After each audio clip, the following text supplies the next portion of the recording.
Everyone, तर आज आहे कान्हा बेबीचा वाढदिवस आणि तो आम्ही एकदम वेगळ्या प्रकारे सेलिब्रेट करणार आहोत. कधीच त्यांनी शाळा नाही पाहिली आतापर्यंत, अशा मुलांना एक मागच्या 6-7 वर्षापासून मी झाडाखाली मिळेल त्या ठिकाणी मोफत शिकवायचं काम करतोय. मी सगळेजण आज इथे जमलो आहोत कान्हाचा बर्थडे सेलिब्रेट करण्यासाठी. ये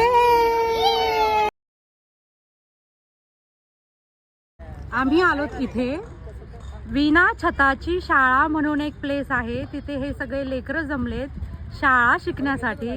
तो आहे बोर्ड आणि आम्ही तिथे आता कान्हा बेबीचा बर्थडे सेलिब्रेट करण्यासाठी आलोत. हॅलो, कोणाचा बर्थडे आज? कोणाचा बर्थडे? कान्हाचा. अशा मुलांना एक मागच्या 6-7 वर्षापासून मी झाडाखाली मिळेल त्या ठिकाणी मोफत शिकवायचं काम करतोय. खरं तर ही मुलं सर अगदी म्हणजे बेघर मुलं म्हणायला हरकत नाही. ह्या झोपड्यामध्ये राहतात त्या आजूबाजूच्या. त्यांचे आई वडील दिवसभर भांगर वेचायला जातात. जर एक दिवस पण नाही गेले तर त्यांची संध्याकाळची चूल काही पेटत नाही.